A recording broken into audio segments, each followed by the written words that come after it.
But it is clear to me, based once again on an examination of his record and his testimony, that Mr. Kasubhai is not qualified to be a federal judge because of his partiality. And I believe that his decisions will be filtered through his own political, social, and economic beliefs.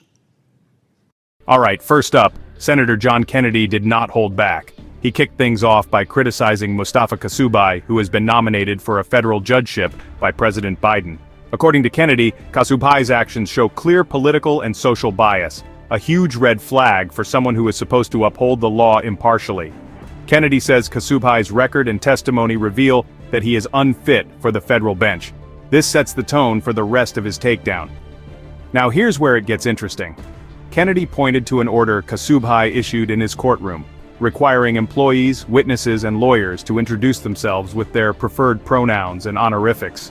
Kennedy took major issue with this. He argued that this directive wasn't just a suggestion but an actual order. Forcing people to disclose their pronouns steps into personal belief territory and creates bias in a courtroom where neutrality should be the goal. Kennedy argued that Kasubhai misled the Senate committee by claiming this pronoun directive was voluntary. Kennedy fired back, saying that's just not true. He pointed to the written order itself, which clearly indicates this was mandatory, not optional. Imagine a judge requiring people to disclose other personal details like their race, religion, or sexual orientation. Kennedy argued that it's essentially the same thing, and it crosses a line that should never be crossed in a court of law. Kennedy also raised a really important point about how this directive could affect people in the courtroom, especially litigants.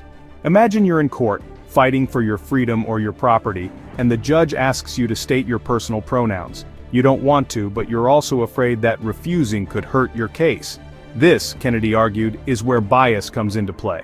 He said it puts people in a tough spot, forcing them to choose between sticking to their beliefs and trying to gain favor with the judge.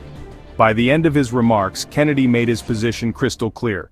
He's not criticizing Kasubhai's personal beliefs. Everyone is entitled to their own views. But, he argues, those views shouldn't influence how a judge handles cases in a federal court. Kennedy believes that allowing personal bias into the judicial process undermines fairness, and he's standing firm in voting against Kasubhai's nomination. In fact, Kennedy even warned that if Kasubhai is confirmed, we might see more directives like this in the future, which could compromise impartiality in even more courtrooms. But it is clear to me, based once again on an examination of his record and his testimony, that Mr. Kasubhai is not qualified to be a federal judge because of his partiality. And I believe that his decisions will be filtered through his own political, social, and economic beliefs. Senator Cotton was very eloquent in giving you some specific examples. I want to give you one more. Mr. Kasubhai is a magistrate. He issued an order, not an oral directive, but an order to all employees in his court, to all witnesses in his court, and to all lawyers in his court, that they address the court in a specific way and that they include their preference for pronouns, which, as we all know,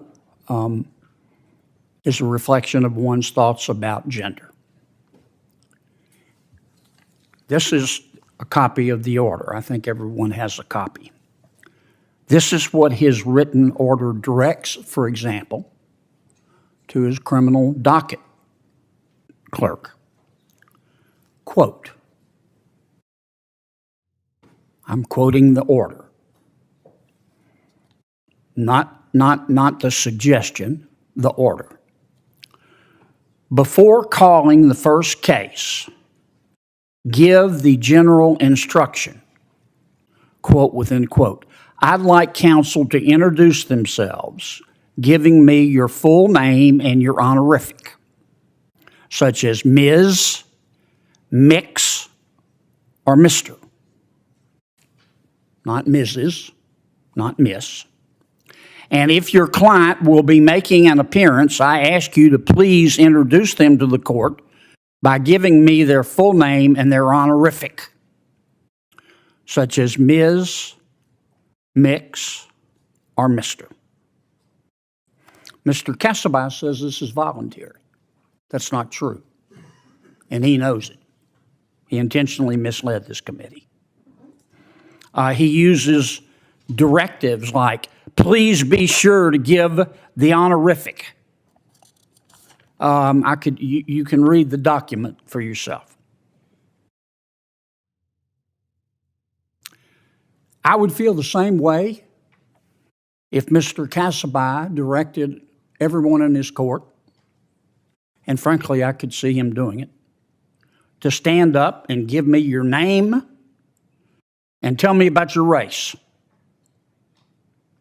I would feel the same way if Mr. Kasubhai issued a directive to tell everyone in his courtroom, you have to give your name and your religion.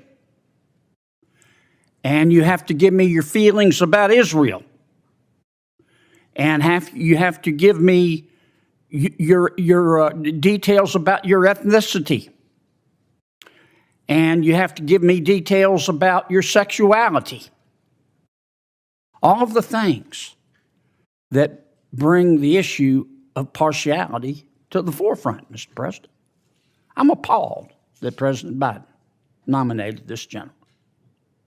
Now, again, when I asked Mr. Kasubhai in committee, he said, oh, this is voluntary. Well, it's not. Here's the document. You can read it for yourself. And if he's confirmed, there will probably be more directives about how litigants and their lawyers and his court personnel have to address the court. But imagine, let's assume it is voluntary. Imagine you're a litigant whose property or liberty is at stake.